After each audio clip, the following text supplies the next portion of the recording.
안녕하세요. 나라말씀 국어학원 김도기 원장입니다. 반갑습니다. 오늘은 지난번 2028학년도 대학 입시 제도 개편 시안에 대한 개략적인 설명에 이어서 구체적으로 좀 내용을 살펴보고, 그러면 국어는 좀 어떻게 대응을 할 것인가, 그런 내용에 대해서 제가 말씀을 드리는 시간을 가져보도록 하겠습니다. 교육부에서 발표한 내용 중에 좀 제가 지난번에는 상세하게 설명을 하지 않았던 부분이 있는데요. 바로 논서술형 문제의 확산 또는 확대를 시행하겠다라는 내용입니다. 여기 나와 있는 대로 이 미래 사회를 대비하고 그 다음에 지식 암기를 확인하는 시험에서 학생 역량과 사고력을 측정할 수 있도록 논서술형 평가 확대 등의 혁신을 하겠다라고 하는 내용이 좀 나와 있고요. 그리고 또 여기에 보시면 다양한 평가 방식의 확산이라고 해서 지식 암기 위주의 평가, 오지선다, 지금까지의 어떤 객관식 문제죠. 이런 객관식 문제를 지양하고, 그리고 사고력과 문제 해결력을 평가할 수 있는 논서술형 평가를 강화하겠다라는 내용이 좀 우리가 주목해 봐야 될 대목이 아닌가 싶어서 오늘 이렇게 말씀을 좀 드리려고 합니다. 물론 이것이 시안이고 이번 연말에 공청회 등을 거쳐서 연말이나 또는 내년 초가 되겠죠. 그래서 확정안이 나와봐야 어떤 구체적인 내용을 확인할 수는 있겠지만, 큰 틀에서 만약 이런 골자를 유지한다면 또 이것도 우리가 가만히 이렇게 손을 놓고 있어서는 안 되는 그런 상황이다라고 좀 싶어가지고요. 좀 오늘은 이런 현실적으로 좀 진행되고 있는 이런 서술형 평가 방식에 관해서 말씀을 좀 드리고, 그러면 어떻게 우리 중2 학생들이 이런 대비를 할 것이냐, 이런 말씀을 좀 드리는 그런 내용으로 좀 구성을 해 보겠습니다. 자, 먼저 지금 이 논술형은 아니지만 서술형 같은 경우에 고등학교에서 현장에서 지금 시험이 진행이 되고 있습니다. 그런데 몇몇 학교는 또 이런 어떤 여러 가지 현실적인 상황 때문에 객관식 문제로만 좀 출제를 하는 경우 학교도 있고, 또 때로는 단답형 주관식으로 이렇게 이 서술형을 대체하거나, 아니면 서술형이긴 하지만은 이 단답형에 뭐 조사나 어미 또는 몇 가지의 어떤 조건을 포함시켜서 짧은 문장의 형태로 이렇게 서술형 평가가 좀 진행되고 있습니다. 그래서 현실적으로 논술형 좀 길게 쓰는, 그것이 뭐 몇 자가 되는지 50자가 되는지 100자가 되는지는 모르지만 그렇게 좀 길게 쓰는 논술형은 좀 현재 고등학교에선 진행되고 있지 않는데요.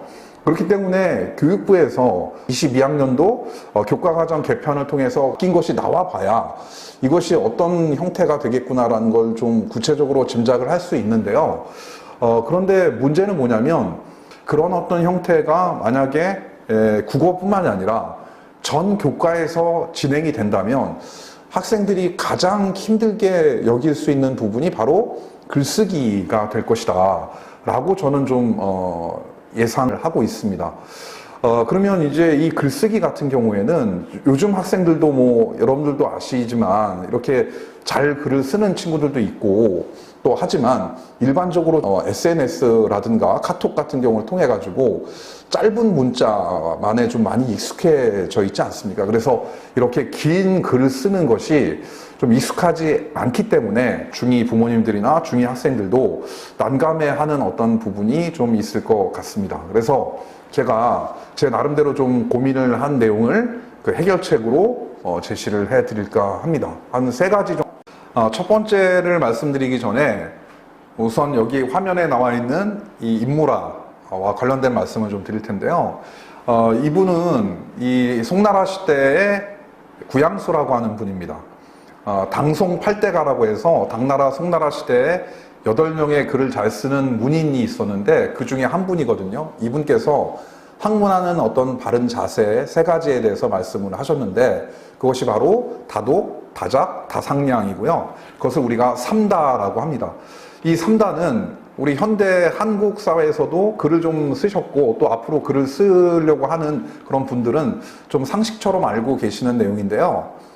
바로 다독이라고 하는 것은 많이 읽는 거, 그리고 다작은 많이 쓰는 거, 그리고 다상량은 많이 헤아리고 생각하는 것을 말합니다.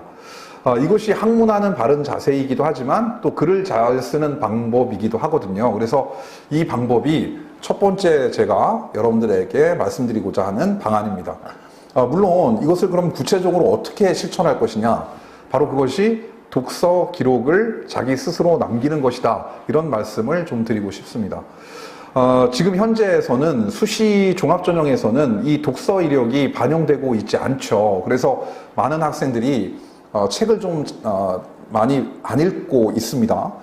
그리고 또 SNS, 뭐 문자라든지 카톡 같은 경우에 문자를 주고받을 때 또 장문의 문자를 좀 쓰지 않고 단문 또는 어떤 요약된 어떤 그런 글들을 좀 쓰게 되는데, 그러다 보니까 글 쓰는 어떤 능력도 많이 좀 이렇게 익숙하지 않다, 이런 말씀을 좀 드리고 싶은데요. 그것을 해결할 수 있는 방법이 바로 자기가 스스로 책을 읽고 그 책에 대한 기록을 남기는 것이다, 이런 말씀을 좀 드리고 싶네요. 책을 읽은 다음에 단순하게 기록을 남기는 것이 아니라 그 책의 내용을 요약해 본다든지, 아니면 그 책을 통해서 작가가 말하고자 하는 바를 자기가 지지하거나 또는 비판한다면 그 근거를 들어서 한번 논리적으로 글을 진행해 본다든지, 아니면 어떤 문학작품이 있다면 그 문학작품을 읽기 전 또는 읽은 후에 자신의 어떤 심리 상태가 어떻게 변화됐는지, 뭐 그런 것들을 이렇게 장문으로 글을 써본다면 글쓰기 실력이 많이 향상될 것이다. 바로 이 세 가지, 3다가 실행되는 거겠죠. 그래서 책을 읽으면서 또 한 달에 2권, 다음 달에도 2권, 이런 식으로 1년, 2년 쌓이게 되면 바로 그것이 다독이 되는 것이고요. 그리고 그때마다 이런 감상문들을 써본다면 바로 그것이 다작이 되고, 글을 쓰면서 생각을 하게 되고, 책을 읽으면서 생각을 하게 되고, 또 글을 다 쓴 다음에 그것을 검토해 보면서 생각을 하게 되니까 다상량까지 진행되는 것이다, 이런 말씀을 드리고 싶습니다. 그리고 두 번째는 바로 일기쓰기입니다. 이 일기쓰기 같은 경우는 뭐 저도 개인적으로 그 20대, 30대 때 쓰다가 또 한동안 오래 안 쓰다가 이 코로나를 거치면서 이제 한 2, 3년 전부터 요즘은 매일 일기를 쓰고 있는데요.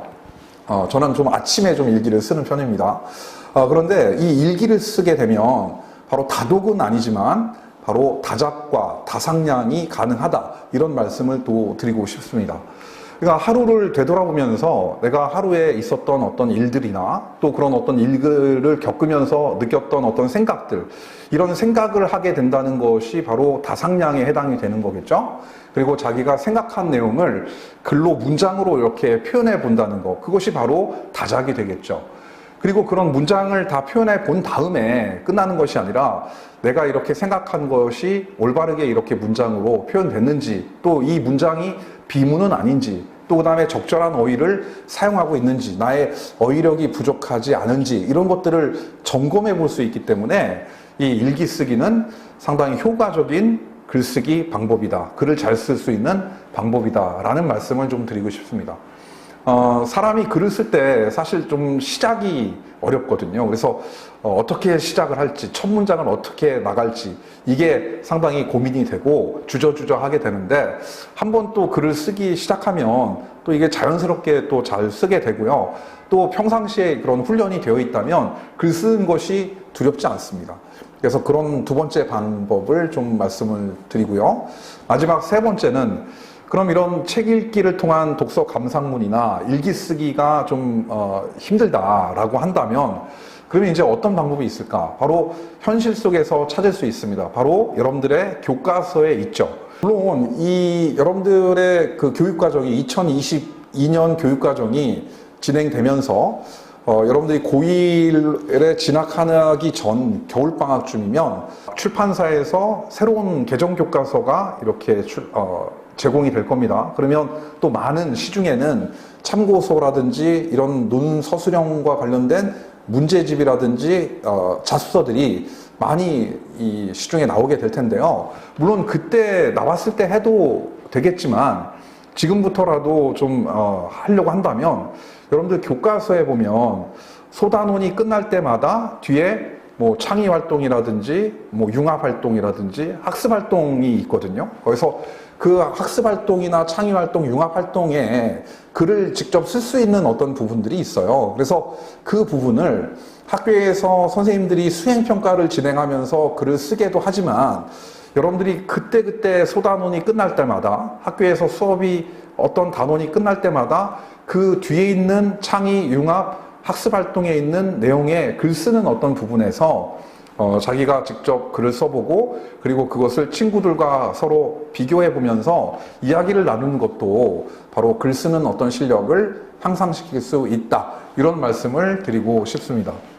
물론 현실적으로 뭐 독서 국어 학원에 보내서 뭐 가서 다니면서 이런 어떤 글쓰기 실력을 키울 수도 있겠지만 그렇지만 이런 현실적인 어떤 여러 여건상 이런 학원에 직접 다니지 못하거나 또는 본인 스스로 이런 글 쓰는 어떤 실력을 키우려고 하거나 또는 학원에 다니면서도 자기가 좀 글 쓰는 능력이 아직은 향상되지 못했다고 하는 친구들은 제가 이렇게 말씀드린 어떤 방안 중에 하나, 뭐 세 가지를 다 하셔도 좋겠지만요. 방안 중에 하나를 꼭 실천하신다면 글쓰기 실력이 좀 많이 향상될 것이다. 이런 말씀을 드리고 싶습니다. 자, 이렇게 해가지고 제가 이 서논수령 확대에 대한 어떤 방안에 대해서 말씀을 좀 드렸고요. 다음에는 이제 이 국어와 관련해서 내신이 5등급제로 바뀌었을 때 그리고 수능이 공통 과목만 이렇게 출제한다고 했을 때 국어는 어떻게 구체적으로 이런 내신과 수능을 준비할 것인가 이거에 대한 어떤 말씀을 마지막으로 좀 드리면서 이번 2028학년도 대학 입시 제도 개편 시안에 대한 분석을 마무리하도록 하겠습니다. 끝까지 들어주셔서 고맙습니다.